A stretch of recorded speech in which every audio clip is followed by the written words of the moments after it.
नमस्कार, स्वागत है आपका हमारे चैनल गाथा जीत की में, जहां हम आपको प्रेरणादायक कहानियों से रूबरू कराते हैं। पिछली वीडियो में हमने उस वीर क्रांतिकारी की बात की थी, जिसने अपनी जान की परवाह किए बिना अपने देश की आजादी के लिए लड़ाई लड़ी। जी हां, हम बात कर रहे हैं शहीद आजम भगत सिंह की। हमने उनके जीवन के प्रारंभिक दिनों से लेकर साइमन कमीशन के खिलाफ प्रदर्शन और असेंबली में बम फेंकने की घटना तक की कहानी को कवर किया था। आज हम उस ऐतिहासिक घटना पर चर्चा करेंगे जिसने भारतीय स्वतंत्रता संग्राम को एक नया मोड़ दिया, लाहौर षड्यंत्र केस और भगत सिंह ही की फांसी। सन 1928 में साइमन कमीशन के विरोध में लाला लाजपत राय पर बड़ लाठी चार्ज हुआ।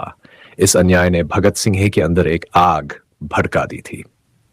उन्होंने अपने साथियों के साथ मिलकर अंग्रेज पुलिस अधिकारी जॉन सॉन्डर्स को मारने की योजना बनाई।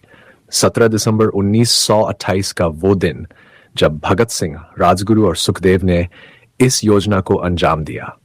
जॉन सॉन्डर्स को गोली मार दी गई।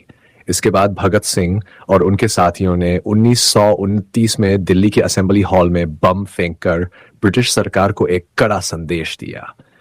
ये बम हिंसा के लिए नहीं था, बल्कि अंग्रेज हुकूमत की नींद उड़ाने के लिए था। भगत सिंह ने कहा था, बहरों को सुनाने के लिए धमाका जरूरी है। वो जानते थे कि अब गिरफ्तारी होगी, लेकिन उन्होंने गिरफ्तारी का सामना हंसते हंसते किया। गिरफ्तारी के बाद भगत सिंह, राजगुरु और सुखदेव पर लाहौर षड्यंत्र केस चलाया गया। उन्हें मौत की सजा सुनाई गई, लेकिन जेल में भी भगत सिंह की क्रांति जारी रही। उन्होंने भूख हड़ताल की, अपने साथियों के लिए जेल में बुनियादी अधिकारों की मांग की। वो कहते थे, असली लड़ाई सिर्फ ब्रिटिश साम्राज्यवाद के खिलाफ नहीं, बल्कि समाज में फैली असमानता के खिलाफ भी होनी चाहिए। लाहौर षड्यंत्र केस के दौरान 300 से अधिक गवाह पेश किए गए। आखिरकार 7 अक्टूबर 1930 को भगत सिंह, राजगुरु और सुखदेव को फांसी की सजा सुनाई गई। अंग्रेज सरकार ने उन्हें जल्दी फांसी देने का निर्णय लिया और 23 मार्च 1931 को उन्हें फांसी दे दी गई। उस रात पूरे देश में एक गहरा सन्नाटा छा गया, लेकिन भगत सिंह की शहादत ने लाखों भारतीय युवाओं के दिलों में आजादी की आग जला दी। भगत सिंह का सपना केवल एक स्वतंत्र भारत का नहीं था, बल्कि एक ऐसा समाज बनाने का था जहां सब समान हो। उनकी ये कुर्बानी हमें आज भी प्रेरित करती है और हमेशा करती रहेगी।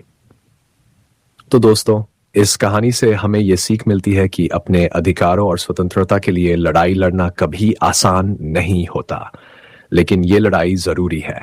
अगर आपको ये वीडियो पसंद आई हो तो इसे लाइक करें, चैनल को सब्सक्राइब करें और अपने विचार हमें कमेंट में जरूर बताएं।